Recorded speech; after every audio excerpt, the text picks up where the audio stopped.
BNR gold and diamonds తరుగు తక్కువ బంగారం ఎక్కువ. ఇప్పుడు మన వైజాగ్ లో జూలై 24న గ్రాండ్ ఓపెనింగ్. నమస్కారం, మీరు చూస్తుంది ఐ డ్రీమ్. నేను మీ కీర్తి. శ్రావణ మాసమంతా ప్రత్యేకత, ప్రతి రోజుకి ఓ ప్రత్యేకత ఉంది. ఏంటా ప్రత్యేకత? ఏ రోజుని ఏ విధంగా ఆరాధించాలి, అస్సలు మిస్ కాకూడని డేస్ ఏంటి? అనంతలక్ష్మి అమ్మగారు ఇప్పుడు తెలియజేస్తారు. మీరందరూ కూడా డైరీ ఆర్ క్యాలెండర్ పక్కన పెట్టుకొని మార్క్ ది డేట్స్. నమస్తే అమ్మా. నమస్తే తల్లి. 12 మాసాలు ఉన్నప్పటికీ కూడా శ్రావణ మాసం అంత ప్రత్యేకత కదా. ఎందుకు ఆ ప్రత్యేకత తెలుసుకునే ముందు అసలు ఆ ప్రత్యేకమైన రోజులు ఏంటో ఒకసారి ఈ వీడియో ద్వారా గుర్తు చేద్దామమ్మా. అమ్మ, ప్రతి మాసానికి ఒక ప్రత్యేకత ఉంటుంది. ఆ ప్రత్యేకతలు కొంతమందికి కొన్ని ప్రత్యేకతలు మనకు అన్వయం అవుతాయి. అలా అందరికీ గృహస్థులకు అన్వయం అయ్యేటటువంటి అద్భుతమైన విశేషాలు ఉన్నటువంటి మాసం శ్రావణ మాసం. శ్రవణ నక్షత్రం పూర్ణిమ నాడు ఉన్నటువంటి మాసం శ్రావణ మాసం. శ్రవణం అంటే వినడం. వినికిడికి ప్రాధాన్యం ఉన్నది. వినడం అంటే ఏమిటి? పనికిరాని చెత్తా చెదారం కాదు కదా. పూర్వకాలంలో వినడం అంటే చదువు ఎప్పుడూ వినడం ద్వారానే ఉండేది కనుక వేదాధ్యయనానికి ప్రాధాన్యం. వేదం అందరూ చదువుకునే అవకాశం, అధికారం, వీలు ఉండదు కదా. అట్లాంటి వాడు పురాణాలు, అవి కూడా చదువుకోవడం లేనటువంటి వాళ్ళు ఏం చేయొచ్చు? ఎవరన్నా చదువుతుంటే వినొచ్చు. అది వీలు కానటువంటి వాళ్ళు తాము ఇంతకు ముందు విన్నటువంటి దాన్ని మననం చేసుకోవడమో, లేకపోతే జపం చేసుకోవడమో, ధ్యానం చేసుకోవడమో చేసుకోవచ్చు. ఇది చాతుర్మాస్యంలో ఒక నెల. దీనికి ఇంత ప్రాధాన్యం ఉండడానికి శ్రవణ నక్షత్రానికి ఉన్న ప్రాధాన్యానికి సంబంధించి చెప్పుకున్నాం. కానీ ఈ శ్రవణ నక్షత్రం ఎవరికి సంబంధించింది? వెంకటేశ్వర స్వామికి సంబంధించింది. ఆయన జన్మ నక్షత్రం అది. శ్రవణ నక్షత్రానికి అధిపతి శని కనుక శని విజృంభించే కాలంలో వెంకటేశ్వర స్వామిని ప్రార్థించుకున్నట్టయితే శని యొక్క ప్రాబల్యం మన మీద ఉండదు అని చెప్తారు. అందుకని శ్రావణ మాసంలో ప్రతి శనివారం వెంకటేశ్వర స్వామిని పూజిస్తారు. ప్రత్యేకంగా అదొక వ్రతంగా కూడా పాటించే వాళ్ళు మనకు కనపడుతూ ఉంటారు. శ్రావణ మాసం ఈ సంవత్సరం ప్రారంభమయ్యేటటువంటిది ఆగస్టు 13వ తారీఖు గురువారంతో ప్రారంభమవుతోంది. తర్వాత వెంటనే వచ్చేటటువంటి తరువాతి రోజు శుక్రవారం అవుతుంది. ఆ తర్వాత శనివారాల గురించి చెప్పుకుంటున్నాం కనుక 15వ తారీఖు శనివారం, 22వ తారీఖు, ఆ తర్వాత 29వ తారీఖు, ఆ తర్వాత 5వ తారీఖుతో ఈ 4 వారాలు శనివారాలు. అంటే వెంకటేశ్వర స్వామిని పూజించుకుంటారు. సాయంత్రం ఇంటికి ఎవరైనా వస్తే వాడికి తాంబూలాలు ఇచ్చి వెంకటేశ్వర స్వామి పక్షాన వచ్చిన ముత్తైదులుగా భావించి, అంటే ఆడవాళ్ళు అయితే ముత్తైదులు, మగవాళ్ళకైనా సరే తాంబూలం ఇచ్చేటటువంటి పద్ధతి ఉంది. అదేవిధంగా శ్రావణ మాసంలో చాలా ప్రధానమైంది. శ్రావణ మాసం అనగానే అందరికీ గుర్తొచ్చేటటువంటి తర్వాత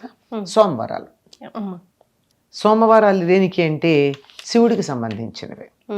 పైగా సోమ అన్నప్పుడు ఉమా పార్వతీదేవి కూడా ఉంది అందులో. కనుక ఈ సోమవారాల నాడు శివుణ్ణి అర్చించి శివాలయాలకు వెళ్ళడం, ఆయనకి అభిషేకాలు చేయడం, పూజలు చేయడం, ఆనాడు ఉపవాసాలు ఉండడం లాంటివి చేస్తారు చాలామంది శివభక్తులైనటువంటి వారు. ఈ సంవత్సరం శ్రావణ మాసంలో సోమవారాలు 17వ తారీఖు, 24వ తారీఖు, 31వ తారీఖు, ఆ పైన 7వ తారీఖు సెప్టెంబర్ 7వ తారీఖు శ్రావణ సోమవారాలు ఉన్నాయి. వీటన్నింటికన్నా ఎక్కువ మందికి శ్రావణ మాసం అనగానే మనసులోకి వచ్చేది ఏమిటి అంటే మంగళవారాలు, శ్రావణ మంగళవారాలు నోము. కానీ ఈ శ్రావణ మంగళవారాల నోము అందరూ నోచుకోరు. పెళ్ళైనటువంటి కొత్తల్లో 5 సంవత్సరాలు నోచుకుంటారు. 5 సంవత్సరాలు పూర్తయిన తర్వాత మంగళవారం నోము పూర్తయిపోతూ ఉద్యాపన చేసుకుంటారు. కానీ దీని ఆర్భాటం ఎంత ఉంటుందంటే ఎక్కడ చూసినా పట్టు చీరలు, రెపరెపలు, చామంతి పూలు, కాళ్ళకి పసుపులు, ముఖాన బొట్లు ఇవన్నీ కనపడి శ్రావణ మాసం వచ్చేసిందా అని అనిపిస్తూ ఉంటుంది. అంతగా ఉంటాయి ఈ శ్రావణ మంగళవారాలు. ఈ సంవత్సరం మనకి 18వ తారీఖు, 25వ తారీఖు, ఇవి 2 ఆగస్టు నెలకి సంబంధించింది. ఇంకా సెప్టెంబర్లో 1, 8 తారీఖుల్లో ఈ 4 సోమవారాలు వస్తాయి. అమ్మ ఇప్పుడు మంగళవారాలు వస్తాయి. 4 మంగళవారాలు వస్తాయి. 2 ఆగస్టులో, 2 సెప్టెంబర్లో. అమ్మ ఇప్పుడు మంగళ గౌరీ వ్రతం అందుకోలేని వాళ్ళు ఆ సంవత్సరం ఏ కారణం చేత కొత్తగా పెళ్ళైన అమ్మాయి నెక్స్ట్ ఇయర్ కంటిన్యూ చేయొచ్చా లేకపోతే సాధారణంగా 2వ సంవత్సరం మొదలు పెట్టరమ్మా, 3వ సంవత్సరం మొదలు పెడతారు. ఓహో ఏ కారణంగానా మొదటి సంవత్సరం కుదరకపోతే 3వ సంవత్సరం మొదలు పెడతారు, ఓకే మొదలు పెట్టుకోవచ్చు. ఇంకా తర్వాత ఇంకా కుతూహలంగా ఉండేది ఏమిటి, శ్రావణ శుక్రవారాలు. ఈ శ్రావణ శుక్రవారాలు అనగానే అసలు అందరి మొహాల్లోని వికాసం వచ్చేస్తుంది. ఎందుకంటే దీనికి వీళ్ళు చేసుకోవచ్చు, వీళ్ళు చేసుకోకూడదు, 5 ఏళ్ళు చెయ్యాలి, ముందు చెయ్యాలి, వెనక ఏం లేదు, అందరూ చేసుకోవచ్చు. ఈ సంవత్సరం మనకి శ్రావణ మాసం 13వ తారీఖు వచ్చింది, ఆగస్టు 13. 14వ తారీఖు మొట్టమొదటి శ్రావణ శుక్రవారం. 14, 21, 28 ఈ 3 ఆగస్టులో వస్తాయి. సెప్టెంబర్లోకి వచ్చేటప్పటికి 4వ తారీఖు శ్రావణ శుక్రవారం, పైగా ఆ రోజు కృష్ణాష్టమి కూడా అయిన తర్వాత 11వ తారీఖు కూడా ఉదయం పూట శ్రావణ మాసం ఉంది, తర్వాత అమావాస్య ఉంది కనుక ఆ రోజు కూడా చేసుకోవచ్చు. అంటే 5 వచ్చాయి అని మనం లెక్క చెప్పుకోవచ్చు. 11వ తారీఖు అమావాస్య, అమావాస్య కూడా శ్రావణ మాసానికి సంబంధించిందే గనక 5 శుక్రవారాలు ఉన్నాయి ఈ ఏడాది, చేసుకోవచ్చు. కానీ 5వ శుక్రవారం అమావాస్య ఉన్నప్పుడు చేసుకోరు కదమ్మా వరలక్ష్మి వ్రతం ఒకవేళ? అలా ఏం లేదు, అమావాస్య ఉన్నప్పుడు లక్ష్మీ పూజ చేయకూడదని ఎవరు చెప్పారు? అమావాస్య ప్రధానంగా చేసుకుంటారుగా లక్ష్మీ పూజ. కానీ ఎక్కువగా ప్రధానంగా వరలక్ష్మి వ్రతం చేసుకునేది ఏమిటంటే పూర్ణిమకి ముందు ఉండేటటువంటి శుక్రవారం. అంటే ఆ చారుమతీదేవికి అమ్మవారు కలలో కనిపించి వ్రతం చేసుకోమని చెప్పినటువంటిది పూర్ణిమకు ముందు ఉండేటటువంటి శుక్రవారం కనుక అది ప్రధానం. ఏ కారణంగా అది కుదరినటువంటి వాళ్ళు తర్వాత వారం చేసుకోవచ్చు, అలాగే తర్వాత ఎప్పుడన్నా చేసుకోవచ్చు. కానీ ముందే తెలుసు అనుకో, ఏదో విదేశీ ప్రయాణాలు ఇంకో ఏదన్నా ఇబ్బందులు వస్తాయని ముందే తెలిసిన వాళ్ళు మొదటి వారం చేసినా చూసుకోవచ్చు. ఇంకో విశేషం ఏమిటంటే 4 ఉన్నారనుకోండి బంధువులైనటువంటి వాళ్ళు, 4 వారాలు 4 ఇళ్లలో చేసుకుని అందరిళ్లలో ఉన్నటువంటి వ్రతాలకి పెడతారు. అది కూడా చాలా సంతోషకరమైనటువంటి, మనం ఉత్సాహంగా చూసుకోవాల్సినటువంటి విషయం. ఇప్పటికి ఎన్ని అయినాయమ్మా? 4 శనివారాలు, 4 సోమవారాలు, 4 మంగళవారాలు, 5 శుక్రవారాలు, అంటే 17 రోజులు ఇందులో మనకి పవిత్రమైనటువంటి దినాలుగా అయిపోయినాయి. ఇంకా ఉన్నాయి ఏమిటి అంటే ఈ శుక్రవారం ఒకటి ఏదైతే శ్రావణ శుక్రవారం కలిసి వచ్చిందో అది కృష్ణాష్టమి అయింది. మరొక శుక్రవారం ఏమో పౌర్ణమి అయింది, శ్రావణ పౌర్ణమి శుక్రవారం.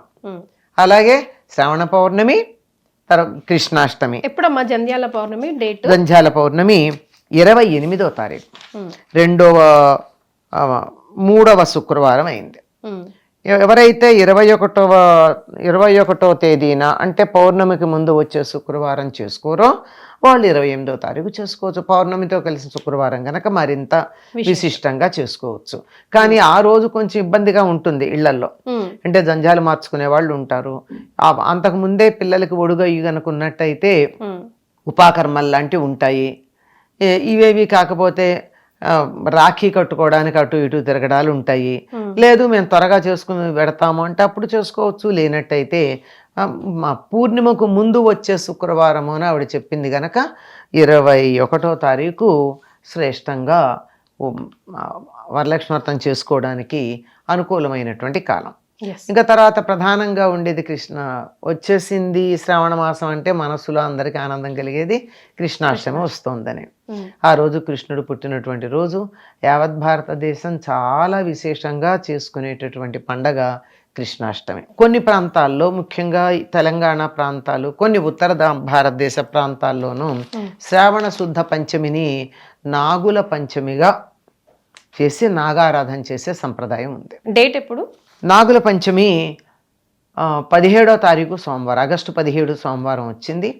ఈరోజు ఈ ప్రాంతాల వాళ్ళందరూ కూడా, అంటే తెలంగాణ పరిసరాలు ఈ ప్రాంతం అంతా కూడా, కొంత మహారాష్ట్ర ప్రభావం ఉన్నటువంటి ప్రాంతాలు ఉంటాయి, ఉత్తర దేశ ప్రభావాలు, ఆ ప్రాంతం అంతా కూడా ఆ పుట్టలో పాలు పోసుకోవడం సరిగ్గా నాగుల చవితికి ఎలా చేస్తారో అట్లాగే ఇంకో విశేషం ఏంటంటే ఈ సమయంలో ఇంటి ముందు గోడల దగ్గర నాగుల బొమ్మలు వేసుకుంటారు చాలా మంది ముగ్గుతో.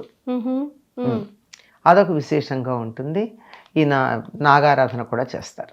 సో ఇవి శ్రావణ మాసంలో ప్రత్యేకమైన రోజులు. ప్రతిరోజు పండగే కాబట్టి మార్క్ యువర్ డేట్స్. అండ్ ఈ రోజుల్లో అమ్మవారి అయ్యవారి ఆశీస్సులు పొందాలని కోరుకుందాం. ధన్యవాదాలమ్మా. ఏమో.